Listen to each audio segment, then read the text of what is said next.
I still remember the day like it was etched into my mind, a moment that felt ordinary at first but would unravel everything I thought I knew. It was a quiet Saturday afternoon, the kind where sunlight spilled lazily through the curtains, painting the living room in gold. My wife, Sarah, was in the kitchen, humming softly as she prepared lunch. The house smelled of fresh bread and coffee, that familiar comfort I had always associated with home. I was on the couch, scrolling through my phone, when the doorbell rang. It was her best friend, Layla, the one I had known for years. She had been a part of our lives since the beginning, someone I trusted without question. I opened the door, smiling politely as she stepped in, brushing past me to greet Sarah in the kitchen. "Hey, Sarah," she said warmly. I lingered by the door, smiling, until she turned toward me. That's when it happened. "Hey, Mark," Layla said, her voice bright and casual. I froze. My name isn't Mark. I've never been called Mark by anyone close to us, and certainly not by someone who had been a part of our lives for so long. I felt a chill crawl down my spine, the kind that makes your heart skip a beat without warning. Sarah laughed at something Layla said, completely unaware, and I forced myself to smile, pretending it didn't bother me. But inside, a knot was tightening. I tried to brush it off, telling myself it was a simple slip of the tongue. People make mistakes.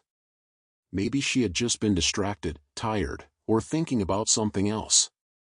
But the way she looked at me, so familiar yet distant, set off an alarm I couldn't ignore. There was a hesitation in her eyes, a flicker that didn't belong. I felt it immediately, that subtle shift in the air, the one that whispers when things are no longer as they seem. We sat down in the living room, and the conversation flowed as usual, small talk, laughter, stories from work. But I couldn't shake the image of her lips forming the wrong name, a name that didn't belong to me. Every word she spoke afterwards seemed laced with a hidden tension, as if she was carefully measuring each syllable. I watched her closely, noticing the way her eyes occasionally darted towards Sarah, then back at me, like she was searching for something. It was after lunch, while Sarah had gone to take a call, that Layla's mask began to slip. She leaned back on the couch, sighing, and her hand brushed against mine accidentally. She froze, her eyes widening just slightly, and I realized then that the wrong name hadn't been a mistake at all. There was something she hadn't told me, something she had been hiding behind smiles and familiarity. The air between us shifted, charged with unspoken truths. I tried to maintain calm, to act as if everything was normal, but the unease had rooted itself deep within me. I excused myself to the kitchen, pretending to help Sarah with the dishes, while my mind raced.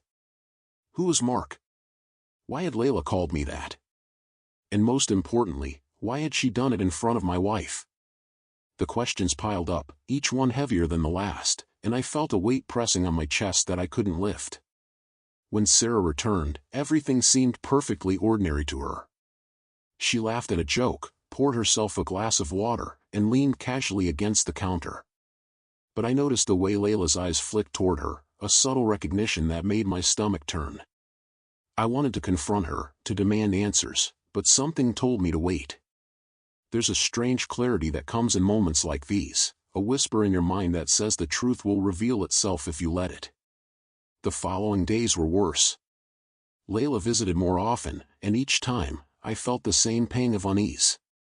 She never slipped again, never called me by the wrong name out loud, but the memory lingered. I began noticing small inconsistencies, tiny gestures and conversations that didn't add up. A glance that lingered too long, a laugh that seemed forced, messages on social media that vanished too quickly. The world I had trusted so completely was quietly crumbling around me. One evening, I decided to follow my instincts. I stayed home while Sarah went out with friends, pretending to be busy with work. Layla came over, as usual, and I watched from the shadows, noticing her subtle movements, the way she moved through the house as if she belonged to someone else entirely. That was when I saw it, the message, the photo on her phone, the unmistakable name Mark appearing in a context that had nothing to do with me. My heart sank. It all became clear in that moment. The wrong name wasn't a mistake. It was a signal, a crack in a carefully constructed facade.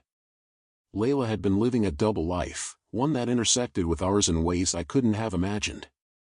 The casual warmth, the familiarity, it had been rehearsed, a performance meant to conceal betrayal. My mind reeled as I pieced together the subtle signs I had ignored for so long. When Sarah returned that night, I didn't confront her immediately. I waited, letting the silence hang between us. There's a weight in unspoken truth, a pressure that forces confessions from even the most guarded hearts. When I finally spoke, my voice was calm but firm, every word deliberate. I asked questions I already knew the answers to, and watched as the cracks appeared, first in Layla's eyes, then in Sarah's. The revelation was devastating. Friendships I had trusted, bonds I had cherished, all were built on lies. Layla had been involved in something I couldn't have imagined, and Sarah had been blinded by loyalty, ignorance, or something more complicated. I felt anger, heartbreak, disbelief, and an aching sense of betrayal that no words could capture. Yet beneath it all was a quiet understanding, a recognition that some truths are revealed not with confrontation, but with the sharp clarity of observation. In the days that followed, our home changed. The laughter and comfort were replaced by tension and suspicion, every interaction charged with the memory of that single moment. But there was also a strange sense of liberation. The truth, as painful as it was, could no longer be hidden. The wrong name had been a warning, a spark that illuminated the darkness we had been living in without knowing it. I learned something that day, something I carry with me even now. Sometimes, the smallest slip can reveal the largest betrayal. A name spoken incorrectly, a gesture out of place, a look held too long, they are the threads that unravel deception. And while the pain lingers, there is clarity in knowing that the truth, once seen, cannot be unseen. Life moves forward, but the lesson remains, etched deep in the quiet spaces of memory.